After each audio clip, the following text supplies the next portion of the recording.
Before we dive into today's terrifying tale, make sure to hit that like button and subscribe to my channel. Don't forget to click the bell icon so you never miss a spine-chilling story. Let's get into it. The seat next to. I boarded the plane with a sigh of relief. After a grueling day of meetings and presentations in New York City, I was more than ready to head home to Los Angeles.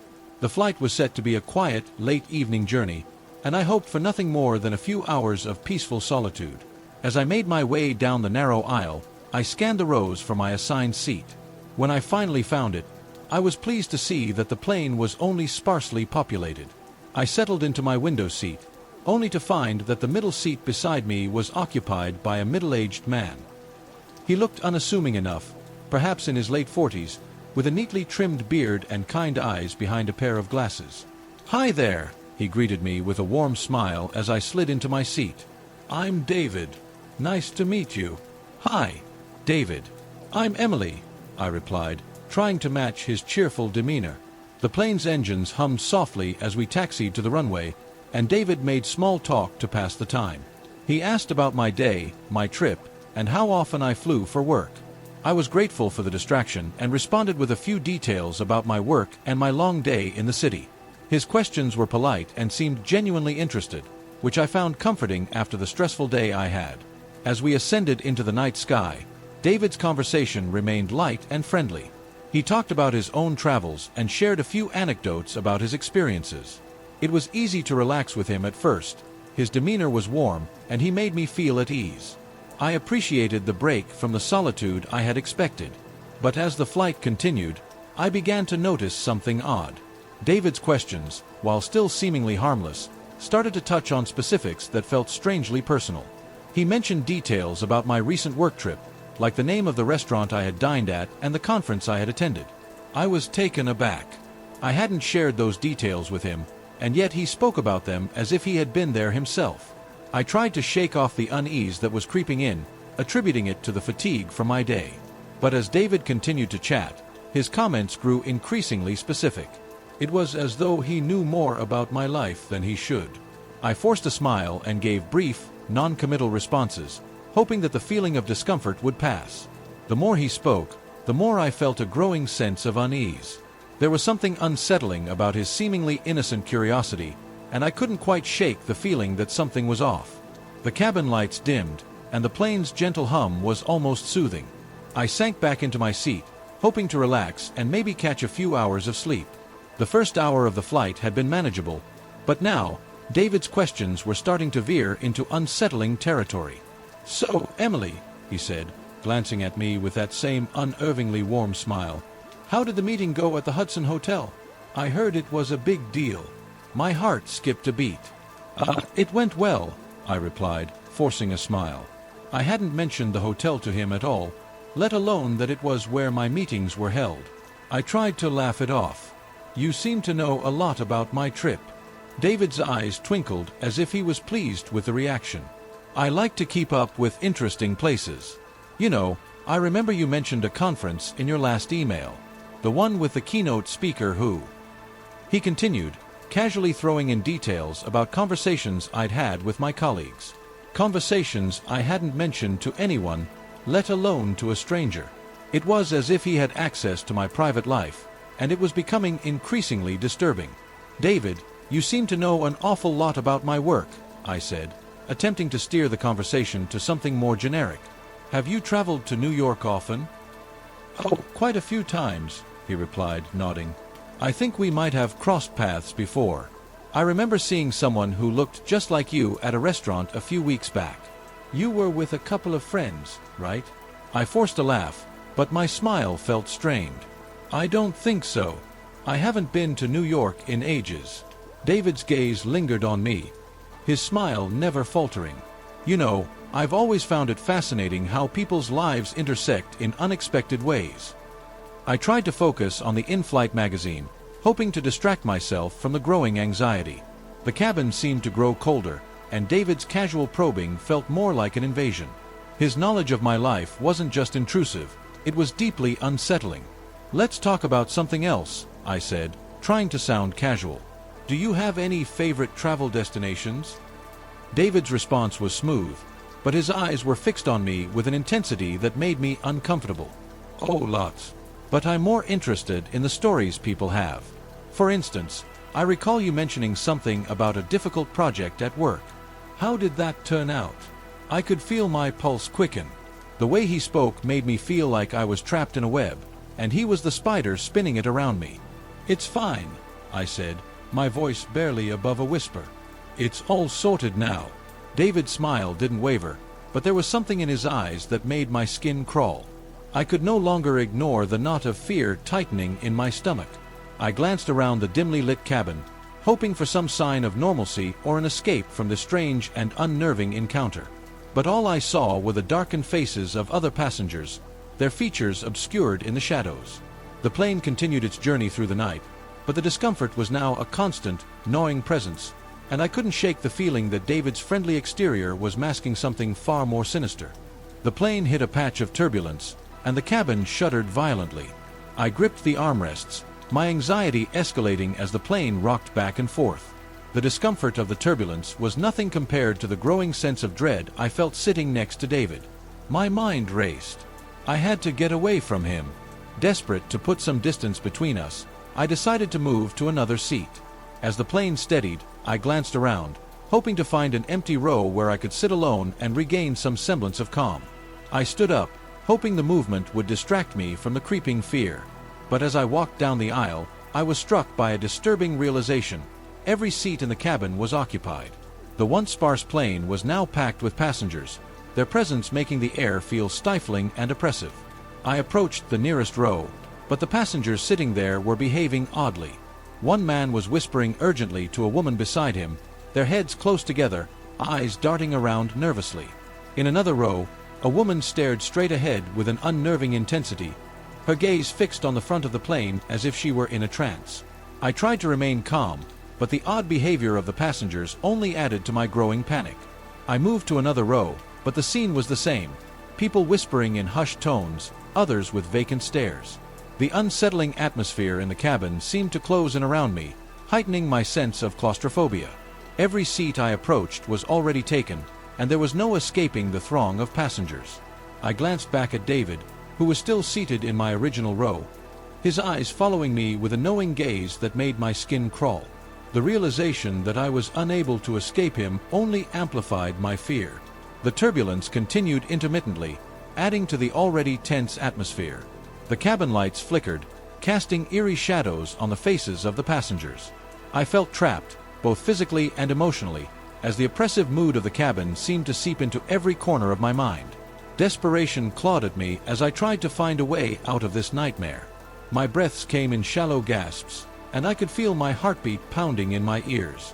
The feeling of being surrounded by people who seemed just as strange and unsettling as David made it impossible to relax. I finally returned to my seat, defeated and more frightened than before. David's presence beside me felt even more suffocating now, and I could barely focus on anything other than the sense of impending doom that seemed to hang over us all. The plane's cramped, dimly lit interior felt like a prison, and I was trapped within its walls, with no way to escape the growing terror. The cabin had descended into an eerie quietness, punctuated only by the occasional hum of the plane. The dim, flickering lights cast long shadows across the rows of passengers. I could no longer ignore the gnawing sensation that I was being watched. My heart raced as I noticed the unsettling movement of passengers around me. It was as if they were inching closer, their eyes never leaving me, and David's presence beside me felt increasingly oppressive. I tried to catch the attention of the flight attendants, but they seemed to be deliberately avoiding me. I raised my hand, but they passed by with blank expressions, as though they were in a trance. My attempts to get their attention grew more frantic, but they remained oblivious to my distress, their indifferent demeanor only fueling my growing paranoia. In the silence of the cabin, I overheard snippets of hushed conversations among the passengers. Phrases like, "It's almost time," and "She's getting anxious," drifted into my ears. The words were disjointed but clearly pointed towards something sinister, and my sense of dread deepened. The realization dawned on me that David and the others might be part of a coordinated plan, their seemingly benign behavior now revealed as a facade for something much more sinister. The cold sweat on my brow felt like an icy hand tightening around my heart. The walls of the plane seemed to close in, and I struggled to breathe through the constriction of fear. I was trapped, surrounded by people who I now believed were conspiring against me, their intentions cloaked in a shroud of malevolence. I could no longer distinguish between the reality of the situation and the paranoia that had overtaken my mind. The once comforting hum of the plane now felt like the prelude to something catastrophic. With every passing moment, my fear grew, and the cabin's quiet tension pressed down on me, leaving me in a state of heightened terror and helplessness. As the plane began its descent, the cabin lights flickered back on, harshly illuminating the once dimmed space. My heart pounded as I saw David's face clearly for the first time in hours. The flickering lights cast an unsettling glow on his features, revealing a cold, calculating expression that sent a chill down my spine. David turned to me, his voice low and menacing. "Emily, I've been tracking you for a while now. All the passengers here are part of an elaborate scheme to abduct you." His words were like ice water, freezing me in my seat. The friendly facade he had maintained throughout the flight melted away, revealing the true horror of his intentions. I glanced around desperately. The other passengers, who had seemed so innocuous before, now moved with purpose, closing in on me. I had to think quickly. With a surge of adrenaline, I grabbed the emergency oxygen mask from the compartment above and used it to create a diversion. I pulled it down, triggering a loud alarm and causing a flurry of confusion among the passengers. As chaos erupted, I scrambled to the nearest emergency exit. With trembling hands, I forced open the cabin door, using the plane's sudden decompression to my advantage. The air rushed in, and I could hear the panicked shouts of the passengers behind me. I slid down the emergency chute, landing on the ground outside with a jarring thud.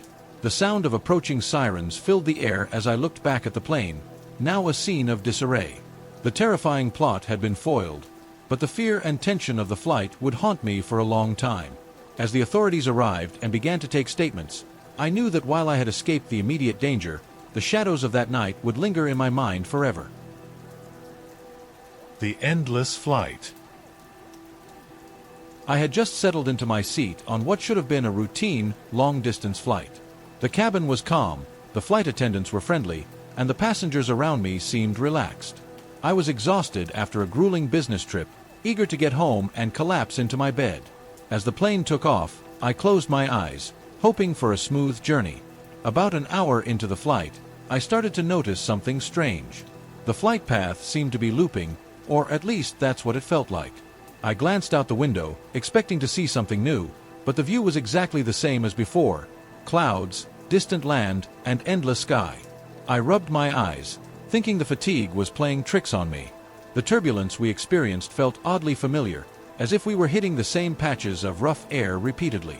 The plane shook in the same pattern, and the overhead lights flickered in a way that made my unease grow. I shrugged it off, telling myself it was just my imagination and that I was too tired to notice the details. The sense of déjà vu was unsettling, but not enough to provoke serious concern. I leaned back in my seat, trying to relax, and ignored the creeping anxiety. After all, it was just another flight. What could possibly go wrong? As time passed, my unease grew. The flight attendants continued with their duties, their movements smooth and practiced, but I couldn't shake the feeling that something was fundamentally wrong. Every hour, the same announcements came over the intercom: "We hope you're enjoying your flight. We're currently cruising at 35,000 feet." The same meals were served, and the same in-flight movie replayed, its scenes becoming increasingly monotonous. I approached the flight attendants, hoping for some clarification. When I asked about our flight path and whether there had been any changes, their responses were polite but evasive. "Everything is going according to schedule," they assured me with practiced smiles. Their eyes seemed distant, and their tone was unnervingly rehearsed. Desperate for some semblance of normalcy, I tried to engage my fellow passengers in conversation. Their reactions were disturbingly flat, almost robotic. They responded to my concerns with vague nods and empty expressions, as if they were trapped in a trance. When I checked the flight map on the seatback screen, my heart sank. We appeared to be in the same spot, hovering over a stretch of ocean with no land in sight. Each update showed us circling the same area, as if the plane were caught in an endless loop. Panic began to set in as I realized our journey was becoming a never-ending cycle. The once comforting hum of the plane's engines now felt like a trap, echoing the confinement of our repeating loop. My sense of time blurred, and the realization that we might be stuck in this bizarre, repetitive flight left me grappling with a creeping dread. The repetitive nature of the flight was starting to drive me mad. I found myself compulsively documenting every detail in a journal, writing down the times, events, and any subtle changes that occurred. The loop seemed almost identical, but I noticed tiny variations. The turbulence was slightly different each time, and the flight attendants' behaviors subtly shifted, as if they were gradually adapting to the situation. My journal entries grew more frantic as the days passed. I meticulously noted every meal served, every announcement made, and every interaction with the crew. But despite my efforts, no clear pattern emerged, only an overwhelming sense of déjà vu. One passenger, a woman who had seemed particularly out of place, began to intrigue me. I'd seen her glance at me with a mix of fear and recognition. Her eyes were wide and darted nervously whenever our gazes met. I decided to approach her, desperate for any insight that might explain our predicament. "Excuse me," I said, trying to sound calm despite the mounting panic. "Do you know what's going on? I think we're stuck in some kind of loop." Her reaction was immediate and unsettling. She looked at me with a mixture of fear and helplessness, her face paling. She began, but her voice faltered.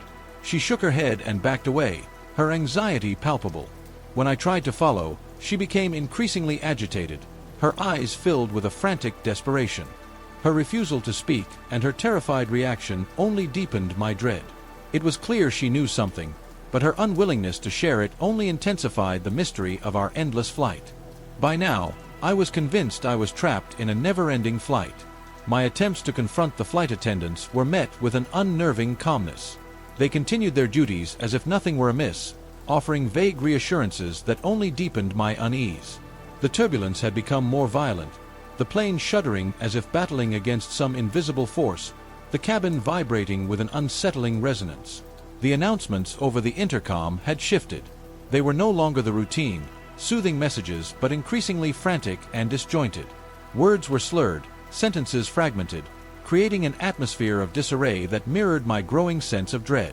The passengers around me began to exhibit bizarre and unsettling behavior. Faces that I had become accustomed to seeing disappeared, only to reappear later in different seats or altered expressions. Conversations took on an eerie tone, with people speaking in cryptic, half-formed sentences. Some passengers seemed lost in their own worlds, eyes glazed and unseeing, while others appeared agitated, their movements erratic. I decided to escape to the bathroom, hoping the solitude would clear my mind. But even there, the horror persisted. My reflection in the small, cracked mirror looked strange, older, more haggard. Shadows under my eyes seemed deeper, my skin pallid. It was as if time itself was warping around me, bending in ways I couldn't comprehend. I touched my face, feeling the coarse texture of my stubble more pronounced than it should have been. Desperation quickly turned into paranoia. I began to wonder if I was the only one truly aware of the anomaly. Was everyone else in the plane living in their own delusion, or had I become unmoored from reality? The thought that I might be alone in my awareness of the flight's unnatural loop drove me to the brink. I needed to find answers, but every step I took seemed to plunge me deeper into an unfathomable nightmare. The flight reached a tipping point as we descended into a storm that defied all logic. The turbulence was no longer just violent, it felt almost malevolent. The plane groaned and shuddered as if it were alive, racked by an unseen force that twisted and contorted its very frame. Each jolt of turbulence was so fierce it felt like the aircraft was being shaken by giant, invisible hands. Lightning flashed outside, its blinding light cutting through the storm's chaos. The bursts of illumination revealed the pale, frightened faces of my fellow passengers, their eyes wide with terror. The brief glimpses I caught in the staccato light showed expressions of sheer panic and helplessness. It was as though each flash of lightning captured their raw fear and held it up for the world to see. The cabin lights flickered erratically, sometimes plunging us into darkness before sputtering back to life. When the lights did illuminate the cabin, the air was colder than I ever imagined it could be. A bone-chilling draft swept through, causing everyone's breath to mist in the air. I wrapped my arms around myself, trying to ward off the unnatural chill that seemed to seep into my very bones. Desperation clawed at me as the storm outside intensified. I raced down the narrow aisle, fighting against the shaking and pitching of the plane. The walls seemed to close in, the metal frame of the aircraft vibrating ominously with each violent shake. My heart pounded as I reached the cockpit door, yanking at the handle with all my strength. The door, however, remained stubbornly locked, a barrier that seemed to mock my frantic attempts to reach it. The flight attendants appeared, their faces disturbingly calm amid the chaos. Their expressions were unsettlingly serene, as if they were indifferent to the unfolding nightmare. They moved with a practiced efficiency that was almost mechanical, their movements precise and unfeeling. As they restrained me, their touch was cold and firm, devoid of any compassion or concern. The plane continued its terrifying descent, and the storm outside became a roar of unrelenting fury. The howling winds crashed against the aircraft, their sound a deafening roar that seemed to reverberate through my very soul. The thunder cracked with a violent intensity, each rumble echoing like the growl of some monstrous entity. As the storm finally abated, I hoped for a glimpse of normalcy, but what I saw was far more horrifying. We emerged into an endless expanse of night, the sky a deep, impenetrable black. There were no stars, no moon, no distant city lights, just an infinite void stretching in every direction. The realization hit me with a chilling clarity. We were trapped in a timeless loop, condemned to fly through this eternal darkness with no hope of escape. The flight had become a never-ending descent into an abyss of horror, and I was left to confront the chilling truth of my endless, nightmarish journey. The last baggage. I had just settled into my seat on the long international flight, eager to finally reach my destination after what felt like an endless string of exhausting meetings. The cabin was dimly lit, with the soft hum of the engines providing a rhythmic, almost soothing backdrop. I adjusted my seatbelt and shifted in my seat, hoping for some much-needed rest. It was then that I felt a solid object pressing against my foot. Startled, I looked down and discovered a pristine, unmarked suitcase wedged awkwardly beneath my seat. The suitcase was unusually clean and new, starkly contrasting with the typical scuffed and worn luggage you'd expect to find on a flight. My initial reaction was to ignore it. Perhaps it had been misplaced by another passenger. But curiosity gnawed at me, and I couldn't resist the urge to investigate. I hesitated for a moment, glancing around the cabin to see if anyone seemed to be looking for a lost bag, but everyone appeared engrossed in their own activities. With a mix of apprehension and intrigue, I reached down and unlatched the suitcase. My heart skipped a beat as I opened it, revealing an assortment of personal items, photographs, old letters, and various documents. As I examined the contents, a chill ran down my spine. The items seemed eerily familiar, each piece belonging to individuals who had disappeared on flights over the years. Among the photographs, I saw faces I recognized from news reports about missing people. There were also documents detailing flight numbers and dates of disappearances, all meticulously organized. The realization struck me with the force of a jolt of cold electricity. This suitcase was no ordinary piece of luggage. It was a harrowing link to a series of unexplained vanishings, and somehow it had found its way into my possession. As the flight continued, an unsettling tension began to build. It started with subtle changes. The air around me felt inexplicably colder, and an eerie sense of unease seemed to permeate the cabin. I tried to shake off the growing discomfort, attributing it to my anxiety about the mysterious suitcase. But then the strange occurrences began to escalate. It began with faint whispers that seemed to come from nowhere, disembodied voices speaking in languages I couldn't understand. The murmurs grew more frequent, and though I tried to pinpoint their source, they remained elusive. Shadows danced at the edge of my vision, slipping away whenever I turned to look. The flight attendants, who had initially been warm and accommodating, now seemed unnervingly detached. Their movements were mechanical, their expressions blank and unfeeling.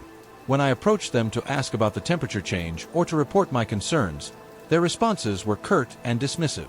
They seemed to be hiding something, but their aloofness only added to my growing sense of dread. Despite my attempts to focus on distractions, like watching the in-flight entertainment or reading a book, the oppressive atmosphere around me became increasingly suffocating. The suitcase, now perched ominously by my feet, seemed to pulse with a malevolent energy. Its presence was becoming more menacing by the minute, as if it were a dark force drawing me closer to an inescapable horror. I couldn't ignore the growing feeling that the suitcase was somehow connected to the disturbances around me.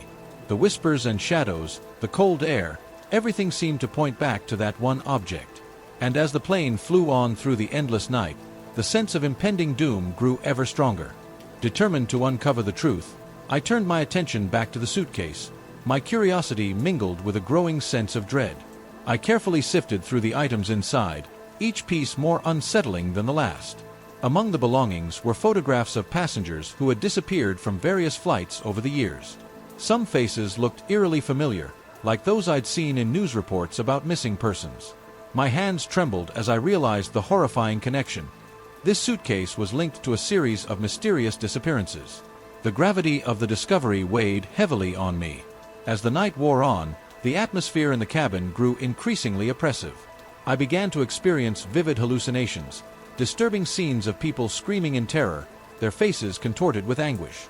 These visions were so vivid that I could almost hear their cries and feel their desperation. I fought to keep my composure, but the scenes were relentless, replaying over and over in my mind. The whispers from earlier had grown louder and more insistent, their voices blending into a cacophony of despair and confusion. It was as if they were trying to communicate something, but their messages were garbled and unintelligible. The flight attendants, once just odd, now moved through the cabin with an unsettling, mechanical precision. Their movements seemed orchestrated, part of a sinister choreography that I couldn't quite comprehend. They went about their duties with an eerie calm, their eyes vacant and distant, as though they were no longer fully present. Every attempt to ask for help or explain what was happening was met with indifference or outright dismissal. The sense of isolation grew more profound, amplifying my panic. The suitcase, with its dark connection to the missing passengers, felt like a malevolent presence, feeding off my fear. I knew I had to find answers, but as the flight continued, the line between reality and nightmare became increasingly blurred. Driven by mounting desperation and fear, I knew I had to confront the flight attendants about the suitcase. I approached them, my voice trembling as I described what I had found and the unsettling experiences I was having. Their reactions were disturbingly calm and dismissive. They responded with vague assurances that everything was fine, their eyes never meeting mine, as if they were purposefully avoiding any real engagement. Frustrated and scared, I decided to investigate further on my own.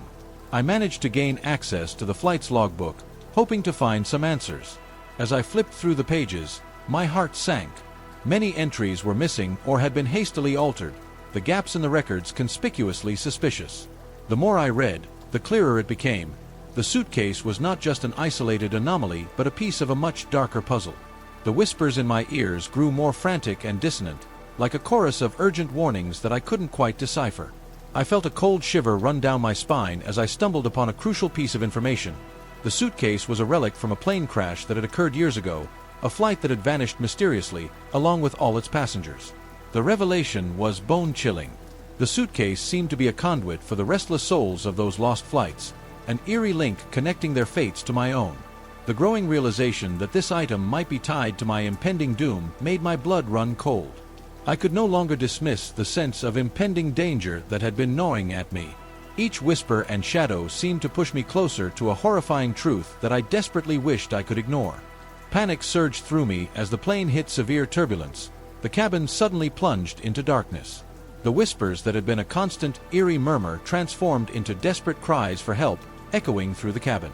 Shadows, once fleeting and elusive, coalesced into ghostly figures with faces contorted in eternal agony. Their presence was horrifyingly real now, their forms flickering in the dim emergency lights. The flight attendants remained eerily calm amidst the chaos, their expressions unsettlingly serene as the plane shuddered and groaned. Their indifference only heightened my terror. I tried to force my way to the exits, but the doors were sealed shut, locked by some invisible force that mocked my desperation. The turbulence grew more violent, the plane twisting and turning in a nightmarish loop that defied logic. The suitcase's sinister influence became almost tangible. The lights flickered erratically, casting grotesque shadows that danced on the walls. The whispers escalated into blood-curdling screams that pierced through the turbulence, filling the cabin with a maddening cacophony of terror. It became chillingly clear. The plane was trapped in a vortex of terror, a nightmarish cycle of disappearances, with the suitcase acting as the dark catalyst. My heart raced as the realization struck me. This wasn't just a freak accident or a random occurrence. The plane was caught in an eternal loop of horror, with the suitcase at the center of it all. As the plane descended into the stormy abyss, the outside world swallowed by an oppressive darkness, I braced myself for the unknown. The final moments were a harrowing blur of fear and confusion, leaving me with the haunting implication that the cycle would continue. The plane, now a vessel of dread, would disappear into the void, claiming yet another victim as it perpetuated its macabre fate. The story ends with a suffocating sense of dread and uncertainty as the plane vanishes into the endless night, leaving me to confront the ultimate horror of my eternal entrapment, a ceaseless loop from which there is no escape.